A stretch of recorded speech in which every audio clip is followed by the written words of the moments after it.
Hello and welcome to episode 2 of the Sharing in Growth iGnite Academy video and podcast. At the end of episode 1, we talked about the why and understanding the foundations that were needed to help the program progress and lay the foundations for change. Today, we're going to talk about how those foundations come to life, and we're joined by Sarah, chartered psychologist with a huge amount of experience across high-performance sport and business. Having laid those foundations, Sarah, how vital is it for you to create the right environment, and what culture and conditions are you looking for to be able to fuel that growth and facilitate change? Yeah, I think one of the key foundations is having the right mindset.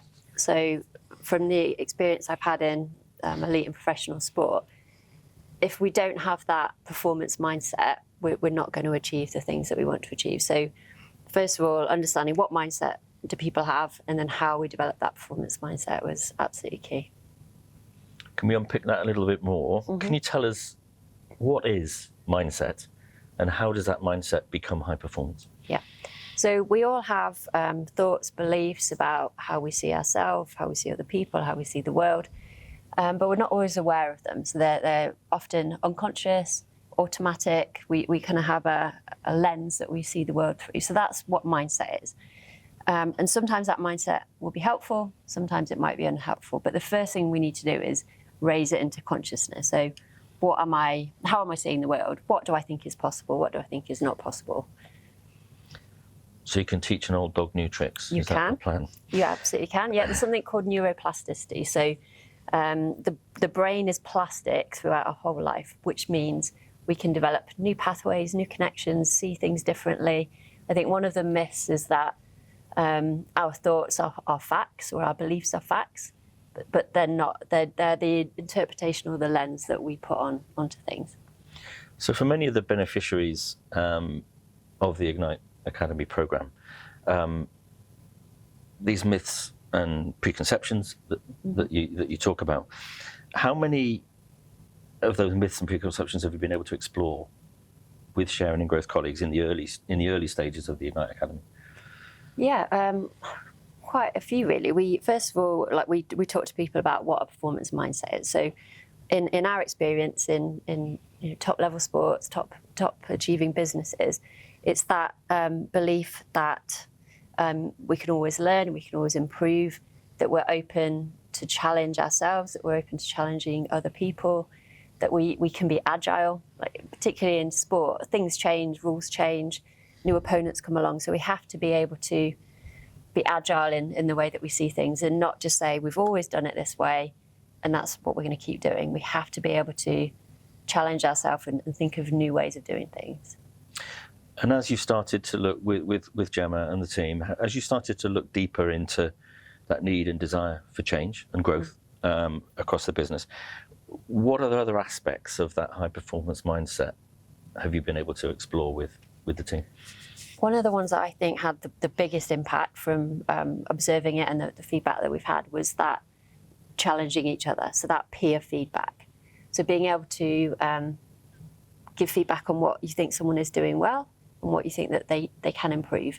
So if we want to get to the highest level, everyone was at a high level, but we wanted to go to the next level. So in order to do that, that was the kind of kickstart that people needed, to be able to be vulnerable, to be able to receive feedback and to be able to give it to someone else. I think that was a real pivotal change. In episode 1, when we were talking to Malcolm about, again, the roots of this program, we talked about a fear of change and a reluctance to explore new opportunities, as it were. Thinking about that peer-to-peer feedback, why do people often find this so challenging when we know they're performing at a high level already, but we're stretching that opportunity? Why do people find it so challenging? So if we think about the purpose of the brain, one of the main purposes of the brain is survival. And we're social beings, so we have to care about and want to fit in with other people and other social beings. So opening yourself up to feedback can feel quite scary. It can make you feel quite vulnerable, because you might feel like you're being rejected, or if someone criticises you, you can take that personally and think, oh, I'm not welcomed but I don't belong to this group. So even though logically we might think, yeah, great, I want some feedback, but there's part of our brain, that survival part, that will see that as quite threatening. So we had to explain that, say that's normal, but help people have ways of managing that. And once they got over that fear, they absolutely flourished with it. It was really great. That's the fight or flight mentality, really. Yeah. And given, again, going back to episode 1 and the why and the bigger picture that Malcolm so clearly laid out for us, how much of that ability to see beyond that initial feedback and know the end game, as it were, how important is that to be able to have that feedback and keep it constructive? I think going back to, we had to link it to Malcolm's double-double, not Malcolm, the organisation's desire to do double-double, and think what feedback do people need in order to help them achieve that. So we always had to link it back to the why and the reason we're doing this. So people had to think, I'm uncomfortable, this is a difficult thing to do, but I've got a reason for doing it. And are there any other tools that you've been able to employ, as it were, to keep everybody on that same track? Yeah, there was a number of different tools I think we used to bring it to life. I think one example was just helping people understand that you can change your beliefs, or that the brain is plastic. So we showed people a video of a backwards bike. So most people have ridden a bike their whole life and you're used to how it works. But what the video showed them was that if you were asked to ride a bike that works the opposite way, so if you turn the handlebars left, it goes right and vice versa, that initially you can't do it. So there was a video showing this engineer that built this bike, and he was falling off it, and it was so difficult. But he repeated it, he practiced, he believed it was possible, and then over time he was able to do it. So it just showed that we can create new pathways in the brain. We can achieve things that we didn't think possible to achieve. So I think just giving people that framework, that if you have a reason why that you want to change, if you practice it enough, if you visualize it, if you get social support. So we did a lot of supporting each other, coaching each other, doing it together, then absolutely you can create a new mindset. And on that journey, I almost hesitated to use that word, how important is it to give people time for personal reflection, as well as perhaps reflection in a team environment, to understand the value and importance of that feedback, but also give them an opportunity to breathe and understand how that can be applied to their day-to-day work? Yeah, reflection is absolutely key. And we know if we want to create new brain pathways and we want to learn, it needs time to embed. You need to think about it. You need sleep. So sleep is a good way of embedding those sorts of things. But yeah, giving people time and breathing space and reflection is absolutely key. And we can see one opportunity or example of it behind us. But a lot of the work that I've seen you and Gemma do, and Gemma, please feel free to jump in if you want to, has been recorded by Pete Gray in this. It's obviously very, very visual clarity of process and the steps that people are taking. How important is it, again, to be able to, if you like, have those interventions that, again, gives people a reference point if they wanted to step back into the sessions almost? Yeah, we are visual creatures, aren't we? We process visual images really quickly. So that visual reminder will help us when we're reflecting and thinking, oh, how am I getting on with that? Or this is how it links back to the why and what we're trying to do. So yeah, it's been absolutely brilliant to have the visuals backing up what we're covering. Right. And I think if I can just jump in as well, I mean, Sarah talked there about the reinforcement, and as we've built the programme, people have had an opportunity to apply it in a safe environment, and yet we've stretched that environment as the programme has continued. So they might practice a new tool in an abstract environment that has nothing to do with their core business at Sharing and Growth specifically. They'll get peer feedback, review it, how they did, things they're doing well, things they can improve on, and then we'll have another opportunity at another stage, maybe later on down the pipeline, to practice it in a more business-specific environment, maybe a case study environment. safe again, stretching but safe, and then again we'll build it in that iterative way where they actually do it with a client. So it's the safety and yet the reinforcement to groove those new pathways underpinned by that mindset is critical to the whole design of the academy. Yeah, absolutely. Malcolm, if I can come back to you, and we're going to have the opportunity to talk to Jess, Sharing and Growth's Marketing Communications Manager, shortly. But how have you found that process of feeding back and feeding forward? We touched on it previously about how important it was for you as a leader within the business to also have that reflection time on self. How have you found that whole process of feedback as the performance mindset piece has been embedded? Yeah, I mean, you don't get a lot of time to just to step away in terms of the day-to-day, the value adds. But equally, I think it is really important that we stop, reflect, but we do the check and challenge as well. And I think one of the things, the big thing is around care and challenge. So it's making sure the challenge is, done in a careful way rather than a destructive way. And I think if it's done in the careful way, then people will, naturally then listen and reflect and adjust accordingly. And again, if I think about Ignite, Sharing and Growth is a successful business, and the change agents that we've got have been doing it, for a number of years. But equally, we can become even stronger, better people, and that's what this process is all about. I don't think we should ever forget just how successful you are as a business already, and how powerful this can be in terms of taking you on to the next level. And Pete, Malcolm made a really key point there about the psychological safety around that tension point between care and challenge, and the fact that in high performance we need both. We need care and challenge, and that can pull and should pull actually if we're stretching. And one of the things that has helped is those practical tools. So it's not just go and give somebody feedback. We've underpinned it with a way to give effective feedback and with a manner on how to receive feedback as well from our peers or to seek it from a client and a customer. So I suppose really we've underpinned it with a method and a practical way, which has made it safer, I think, really, for people to step in and try something new. Yeah. Jess, welcome. Thank you. Now you've been with Sharing and Growth for 10 years now, in various roles. Now acting as the marketing communications manager across the business.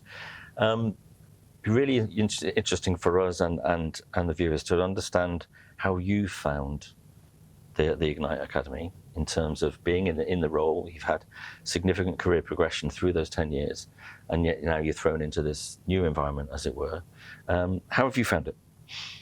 Yeah, so it's been, for me personally, a really exciting but also challenging opportunity. As you said, I've been with Sharing and Growth for a long time now, and I've had probably more career progression and opportunity than maybe other people in the business with how my roles progressed and with Malcolm's support through my time at the business. And I am quite a driven, motivated person anyway. So it's been an amazing company to work for those opportunities before Ignite. With the introduction of Ignite, when that was launched in January, for me it was a really exciting time to be a part of the business and see, the vision of where we were going to, and kind of for those of us that already kind of have that growth mindset, it was just, we wanted to get going and get started. So it's been a really exciting opportunity. I think the challenges come kind of in that level 1 phase of it was much more structured tools that we were doing, and with the peer feedback and other things, there was real challenge there of things that we hadn't experienced before or hadn't kind of been pushed to kind of that stretch part, like Gemma spoke about previously of, we're already at a level, but, everyone can go a bit further. So there's definitely been challenge involved, but positive challenge. And yeah, for me personally, I feel like I've grabbed it with both hands and keen to use that learning to further my progression in the business. And you heard us talking there about the psychological safety that's required for everybody, and the importance of the peer feedback. How have you found that in terms of your own high performance mindset? Has that been something new to you, or do you really appreciate the time for reflection and been able to bounce those ideas and concepts across the team?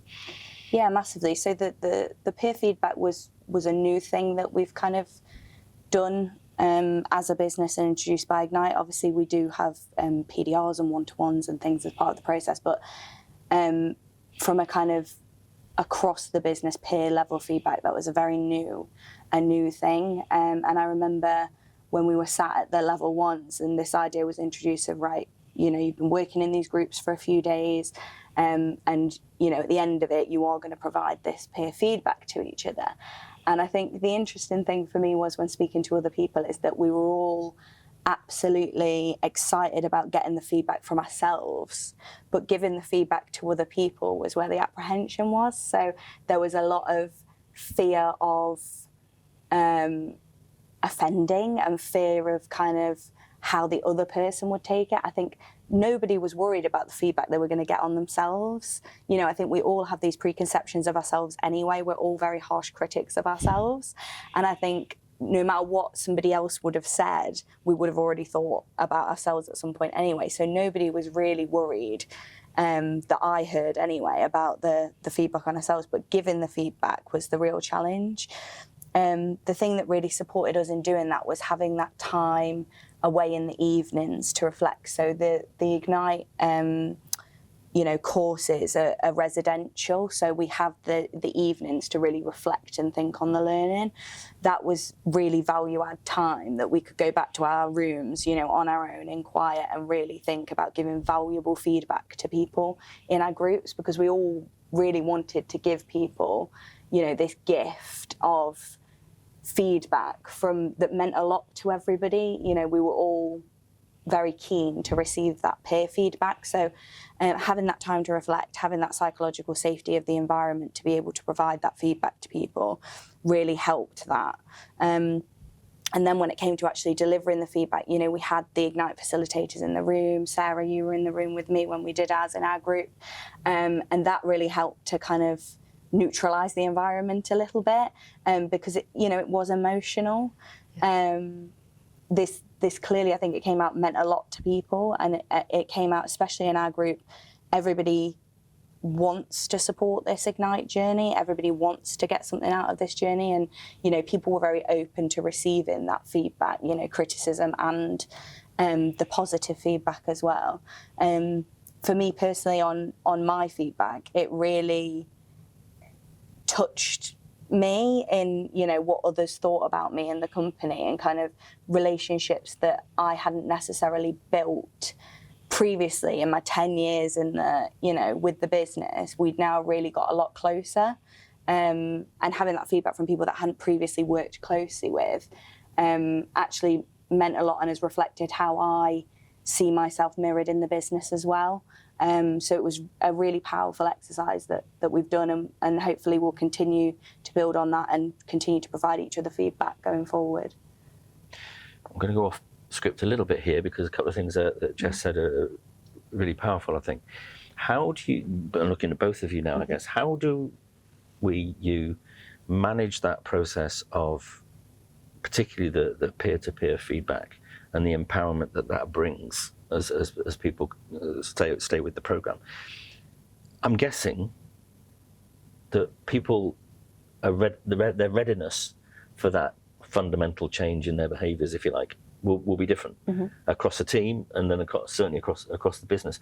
How do you manage that when people are at different phases on that journey? I personally was really impressed with how open everyone was. So I think everyone had embraced the performance mindset, and some people clearly did find it harder than others, but we provided that support, didn't we? So we did it in really small groups. People that had maybe more worries or concerns than others, we were able to speak to them individually and offer them a different level of support. But I would say across the board, everyone embraced it and was really open to it and managed their own worries and fears and absolutely embraced that process. So yeah, everyone was maybe at slightly different points, but everybody, every single person across the whole business jumped in and embraced it. All on the bus. Yeah. Yeah, and I think that that's fundamental to the design. I mean, we talked about psychological safety. You know, when peer-to-peer feedback came during the level 1 residential, it wasn't something that was happening on day one. You know, that we'd built towards people's readiness to be able to give it, very carefully bringing pieces in to help people understand that natural feeling of tension that is involved in psychological safety, but the care and the challenge within that and the benefit from that for everybody. So it was built very carefully as opposed to people just being thrown in. There was personal support, meeting people where they were at. Some of that was personal coaching support.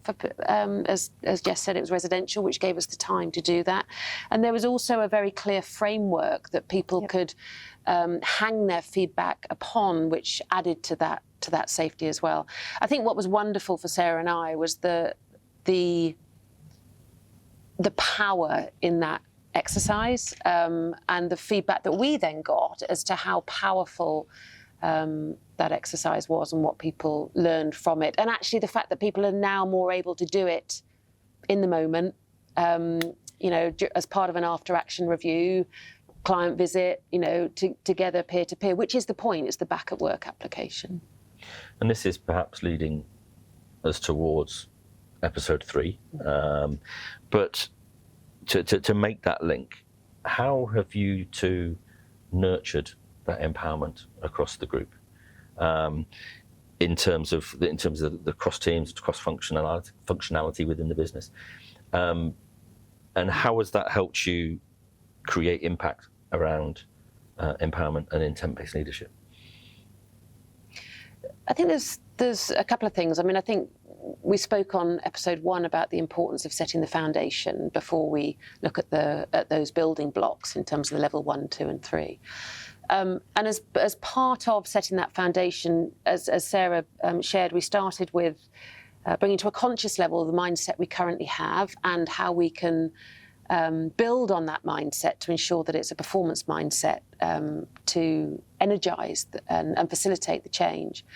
The other piece that sat with that was, as we've spoken about, the psychological safety, building that psychological safety and dispelling some of the myths that exist around psychological safety. You know, it's not all tree huggy. There should be a tension in psychological safety, and that sits between that care and that challenge. So working on that and building that together. And I think the third key part of that foundation was setting up the conditions for empowerment, that freedom of action within boundaries. And that doesn't happen overnight without conscious effort, because otherwise you just get chaos.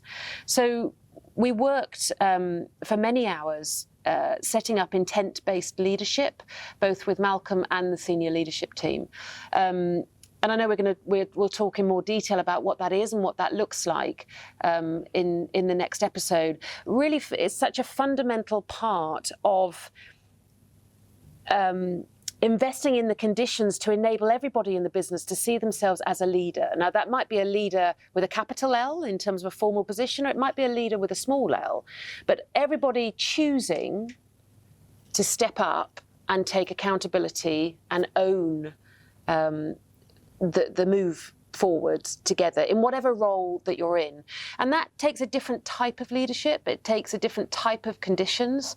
And that is really all about intent-based leadership, which was quite countercultural when we set it up.